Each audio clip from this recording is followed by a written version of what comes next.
नमस्कार दोस्तों, इस वीडियो में हम आपको बोर्ड के कनेक्शन करना व बोर्ड बनाना सिखाएंगे। इसके अलावा हम आपको एक ही स्विच से 5 पिन सॉकेट और एक 2 पिन सॉकेट को कनेक्ट करना भी सिखाएंगे। तो चलिए वीडियो को शुरू करते हैं।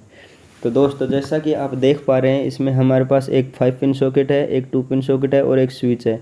तो जो बीच में स्विच है, इसी से हमारे दोनों प्लग काम करेंगे। तो दोस्तों, इसमें देखिए जो एक टर्मिनल है जिस पर एल लिखा हुआ होता है, एल यानी लाइन, तो इससे हम तार का एक छोर कनेक्ट कर देते हैं।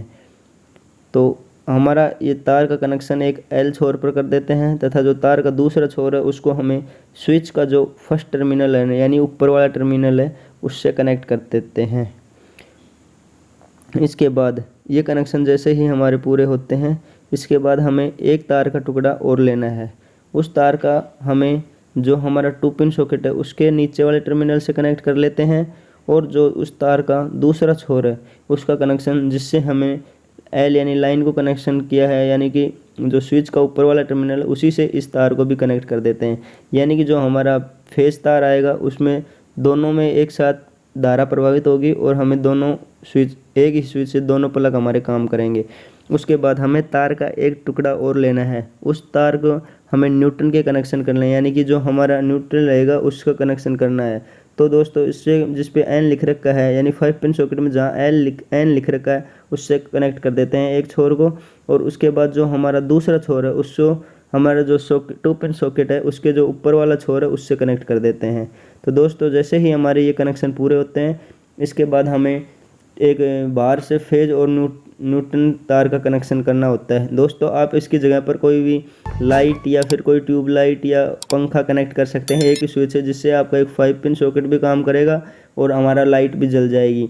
तो उसके कनेक्शन भी आप इसी प्रकार से कर सकते हैं। दोस्तों, इसके बाद हमें बाहर से इसको फेज और न्यूट्रल देना है, इसके कनेक्शन करते हैं। तो दोस्तों, जो हमारा ब्लैक वायर है यानी न्यूट्रल, इससे को एन से कनेक्ट करना है। जो जिस पे 5 पिन सॉकेट पे एन लिख रखा है वहाँ इसका कनेक्शन करते हैं, ताकि जो हमारा 2 पिन सॉकेट है उसमें भी अर्थिंग हमारा यहीं से कनेक्ट हो जाएगा, जिससे हमें उसके सेकंड टर्मिनल पर कनेक्ट कर रखा है, इसलिए यहाँ से भी उसका अर्थिंग के लिए वहाँ उसमें दोबारा अर्थिंग के लिए कनेक्शन नहीं करना पड़ेगा।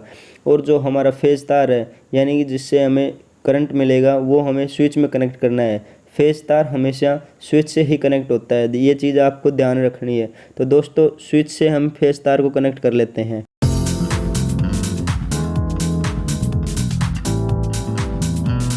दोस्तों, ये हमने फेज तार से इसका कनेक्शन हो रहे हैं। इसके बाद हमारा जो परिपथ है उसका पूरा कनेक्शन हो चुका है। इसके अलावा दोस्तों, आप इसी जगह पर किसी भी लाइट, ट्यूबलाइट या फिर किसी भी बल्ब को भी इस कनेक्शन में ऐसे ही कनेक्शन कर सकते हैं। इसके अलावा इनके दोनों के अलग अलग स्विच भी आप लगा सकते हो। दोस्तों, जैसा कि आप देख पा रहे हो, हमारा कनेक्शन पूरा हो चुका है। इसके बाद हम आपको इसकी टेस्टिंग भी करके दिखाएंगे।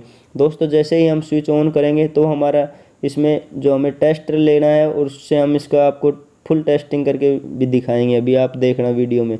तो दोस्तों, जैसा कि आप देख पा रहे हो, हमने इसको बाहर से कनेक्ट कर दिया, यानी लाइट से कनेक्ट कर रहे हैं। तो जो हमारा वायर है उसको हम लाइट से कनेक्ट कर देते हैं। इसके बाद हम आपको स्विच ऑफ करके और ऑन करके भी दिखाएंगे। तो दोस्तों, हमारा जो टेस्टर है उसको हम नीचे वाले पार्ट में करने, इसमें दोनों में आप 5 पिन सॉकेट और 2 पिन सॉकेट में देख लें, इसमें करंट नहीं आ रहा। लेकिन जब हम स्विच ऑन करते हैं तो देखिए हमारा जो टेस्टर है उसमें लाइट ब्लिंक हो रही है, यानी कि इसमें फेज तार जिसमें हमने कनेक्ट किया वहाँ इसमें करंट आ रहा है। तो दोस्तों, हमारा ये इस प्रकार से कार्य कर रहा है। दोनों ही जो हमारे प्लग हैं वो एक ही स्विच से देखिए कार्य कर रहे हैं। अब देखिए दोनों में करंट नहीं है, किसी में करंट नहीं है। जैसे ही हम स्विच ऑन करते हैं तो दोनों में हमें करंट आता है।